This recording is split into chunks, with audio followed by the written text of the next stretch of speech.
What is going on, everyone? My name is SiahZ, and welcome back to our updated magnetic salvo that I built. We've now gotten tons more damage out of the build, and I've been able to one-shot a +4 level arbiter. The clear has never felt better, and honestly, we've upgraded every area of the build. We've made changes to the skill tree, gear we're running, jewels, and overall, pretty much every area has been upgraded. Before we get into that, if you guys are enjoying the build guides or you're liking what I'm doing on the channel, you consider hitting that like and subscribe button. That currently is the best way to support me, and it really does help out with the YouTube algorithm. I also should be live streaming right now on YouTube and Twitch. The link for that will be in the description, as well as the comment section of the video. All right, let's get right into it. Now, the first thing we're going to get into here is the gear. Now, the first piece we're going to talk about is our bow. Now, the two most important stats when you're looking for a bow for this build is you want to look for one that's going to roll crit chance and crit damage. These values are going to be more important than trying to roll high physical damage on it.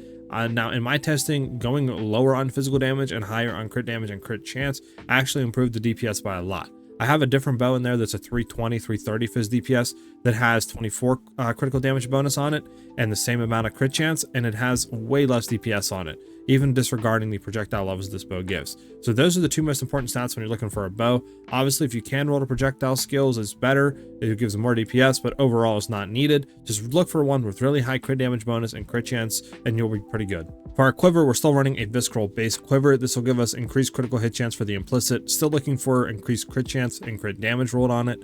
If you can get cool damage, it'll work even better. This way we need a little bit of cool damage to be proccing our Herald of Ice. From there, if you can get increased projectile speed or increased damage with both skills, that'll be even better, as it'll add more DPS overall to the build. Now, do keep in mind, to solve mana issues while mapping, you do want to try to get mana per enemy killed either on your quiver or a piece of jewelry, as that'll allow us to get a lot more mana back, especially since we're full AoE screen clearing. It'll allow us to basically get full mana back with 1 to 2 lightning arrows into a huge pack of mobs. Going from there, we are looking for an unset ring. This allows us to slot in connectivity to give more DPS to the build. Looking for like cool damage rolled on it. Like I said, we want to have another piece of gear with cool damage with a high roll. This way we can get that good amount of flat cool damage to be proccing Herald of Ice.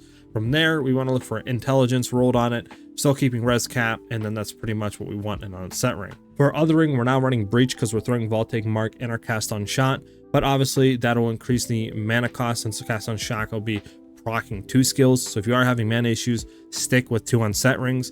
But since we are not really having that, we're going for a breach ring. This is just going to add overall a lot more DPS. We're just looking for a really high lightning damage to attack roll on here, still keeping intelligence and looking for resistances to keep resistance capped. From there, our amulet is still the same as our last video, still running a lapis amulet. If you can get a lunar or solar, that'll be even better for the base. We're going to be looking for increased maximum energy shield, as that's going to give overall more ES than running flat ES on here. Still looking for a spirit, and if you can roll plus level to all projectile skills, that'll give even more DPS overall to the build. But like I said, the more levels you have, the more mana cost it will require to use your skills. So do keep that in mind if you are having mana issues. For our belt, we're running a headhunter. This just basically allows us to steal modifiers off rares. It's really good for high density clearing, like breaches and stuff like that, but it's absolutely not needed for the build. This actually gives 0 DPS for bossing. You could run an ingenuity here with really good rolled rings. It will give a lot more damage overall in the bossing area, but honestly, running like a utility or a fine belt in this spot, looking for good rolls like res rolls and defense, life, stuff like that on it, but overall give more survivability to the build rather than this. For our helmet, we're running an expert feather tiara, looking for a high ES base with like life and just keeping chaos res. For our boots, we're running expert silk slippers, again looking for high ES based boots, rolling life and reses on it just to keep res cap. For our gloves, again, we're running the hands of wisdom in action. It just gives overall a ton of lightning damage to our attacks and increased attack speed. It's best in slot here. It gives a ton of DPS to the overall build. But honestly, if you're going through and you don't have the currency to get these, you can run rare gloves with like crit damage, attack speed, stuff like that rolled on them, and you would do just fine and be able to farm the currency up to actually go and buy these. They're only 4 or 5 divs. They're not that expensive, and they do add a lot of DPS to the overall build. For our body armor, running an expert Wayfarer jacket. You can run like a wax jacket here.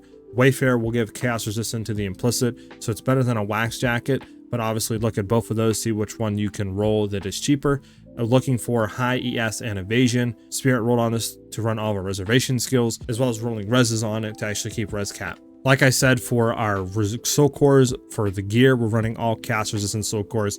And then for the bow, we are actually going critical damage rune soul cores, because these will give a lot more DPS to the overall build. If you do have a good crit chance, anything above 29 to 30%, you want to be running critical damage rune soul cores, because they just give so much more damage rather than the physical damage ones. For our back bar, we are running a Widow Hail. Try to get one with 270%, as this will give our quiver, and we're looking for a +2 level quiver.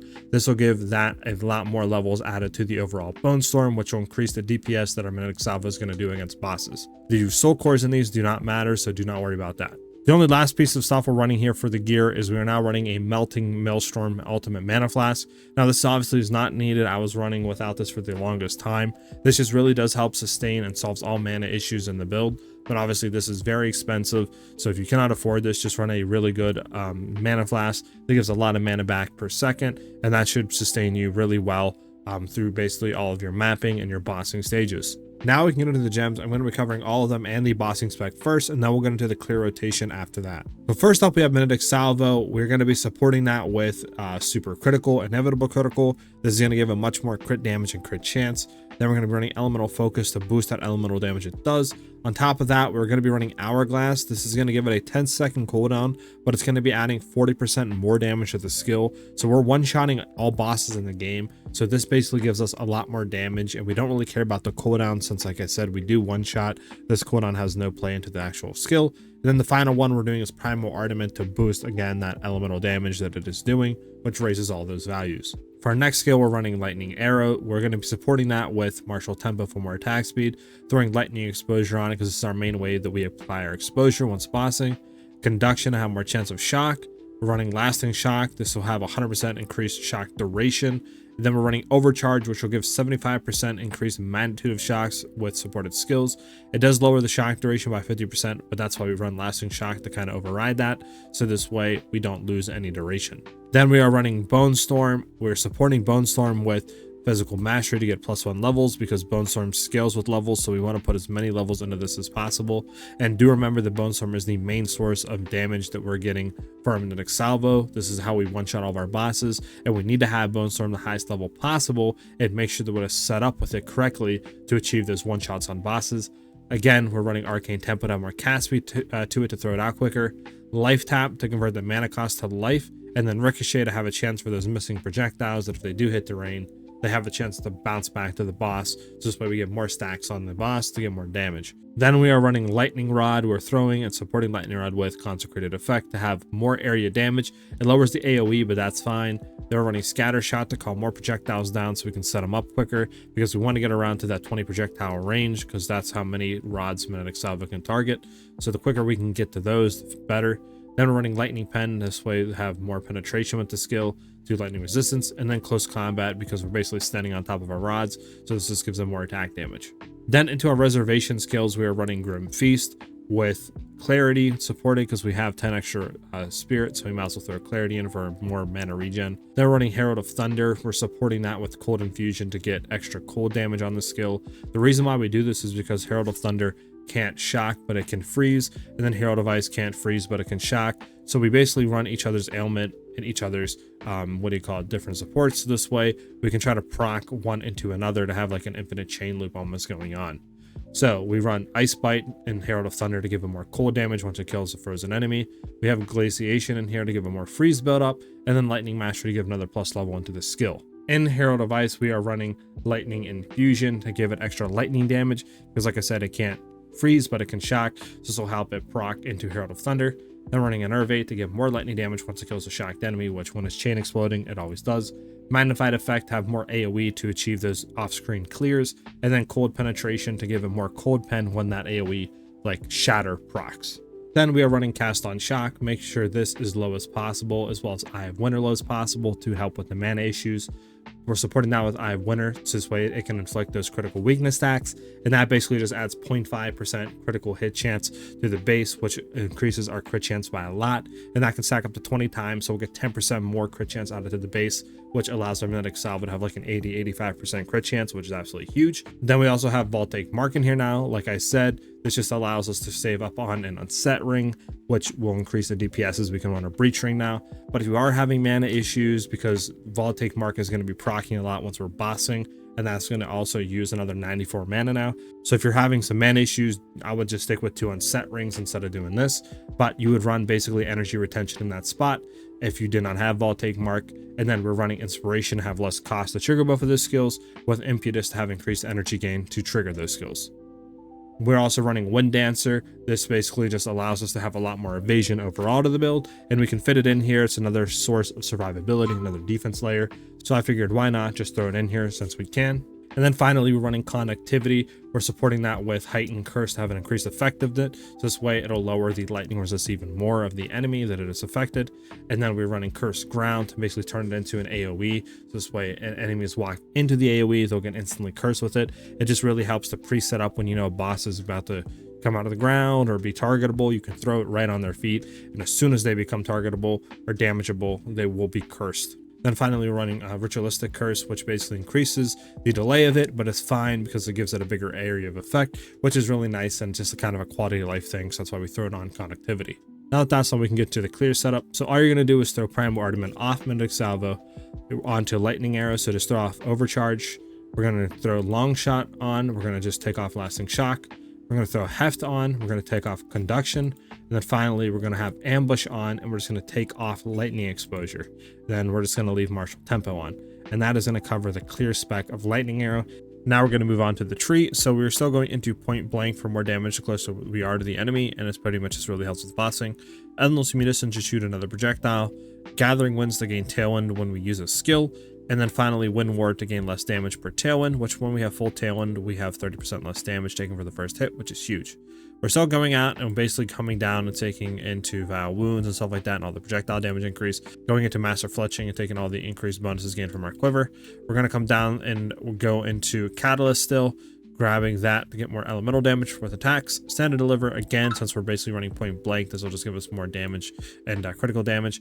Then we are going into Maiming Strike to get all that increased attack damage, plus the Maiming Strike isn't bad.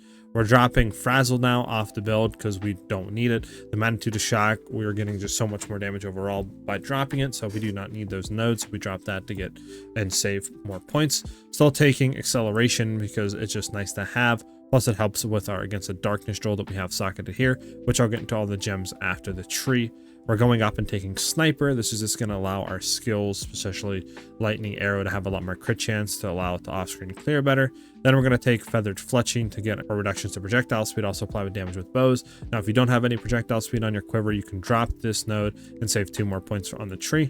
We're heading up and taking Heartbreaking to get increased critical damage bonus, plus the +10 to strength is really nice. Same with Heartstopper, increased crit chance, plus that +10 int, helps the build get up to the int threshold that we need to run the skills. Then Struck Through is just another % crit chance added to the base, which is really huge. Then we're going to come and take Coming Calamity, since we are going to get increased cold and lightning damage. Since we're running the respective heralds, we're just going to take this free Jewel Socket up here. Then finally, we're going to come over and take Escape Velocity. This will give us more evasion and move speed. Plus, this allows us to get up into Falcon Technique for the increased attack speed per dex. Since we have a lot of dex, we get a lot of attack speed. Coming over and taking Enhanced Reflexes for that increased evasion. And Beastal Skin for 100% increased evasion from our body armor. Gives us a lot more evasion rating overall and allows us to evade a lot more. Finally, we're coming in and we're going to be taking Staggering Palm for that increased crit damage and physical damage that it gives. We'll also be taking Kite Runner as well. It just gives a lot of projectile damage and projectile speed, so it overall gives a lot more damage to the build. Still coming over and taking Harmonic Generator for that increased crit chance against shocked enemies, and the increased magnitude we inflict with crit hits is definitely nice as well. Then we're coming up and we're going to be taking True Strike. This will give a lot more crit chance and dex overall added to the build. Plus, this whole cluster over here is just really good for damage. Then we're going to be taking for the Jugular to get that increased critical damage bonus it gives. Plus, the +10 to intelligence is nice. Then these nodes over here just give a lot more damage bonus if we've done a crit recently, which equals up to about 70% more damage if we've critted, which we always are. And then plus Deadly Force will give more crit chance, which is nice. Then we're going to take these 2 points to get up into this Jewel Socket. Then we come over and we're going to be taking Spectral Ward. This is going to give more max ES per 12 evasion rating on our body armor. And since we are going for a hybrid, it's just going to be overall more ES. And that's how we hit that 1600 ES. And then finally, we're going to be taking this Jewel Socket. Also, I forgot to mention that we are now taking Cooked. If you do not have the unique Maelstrom Mana Flask, I would not go ahead and take Cooked. I would just throw these points off and go into like this new Jewel Socket, and then just throw the last point for like more crit chance or crit damage. So for the unique jewels that we're running on the tree, we're running the Against the Darkness Diamond Jewel, looking for plus 4% of damage as extra lightning damage. If you feel like your Herald of Ice are not proccing, you could go for cold damage. And then if you can roll like plus increase to maximum life, that is good there, but obviously can get expensive. So anything else you can roll on it is an added bonus.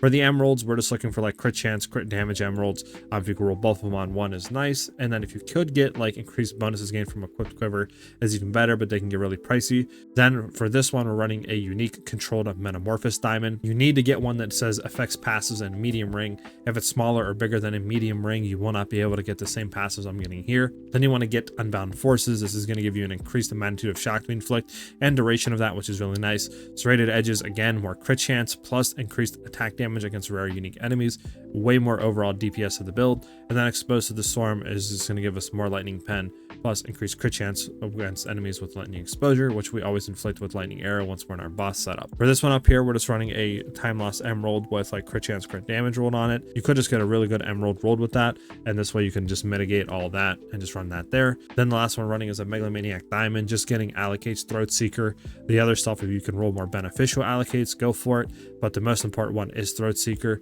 Now we'll give 20% reduced crit chance, but the 60% increased crit damage it gives just outweighs that reduced crit chance and has overall a ton more DPS to the build. That's it for this build guide video. I hope you guys did enjoy it and you like what I'm doing on the channel. If you consider hitting that like and subscribe button, it really does help with the YouTube algorithm. And like I said, it is the best way to support me. I am also live streaming right now on Twitch and YouTube, and the links for that will be in the description as well as the comment section of this video. I hope you guys have a great rest of your day or night, depending on when you're watching the video, and I'll see you guys in the next one. Peace.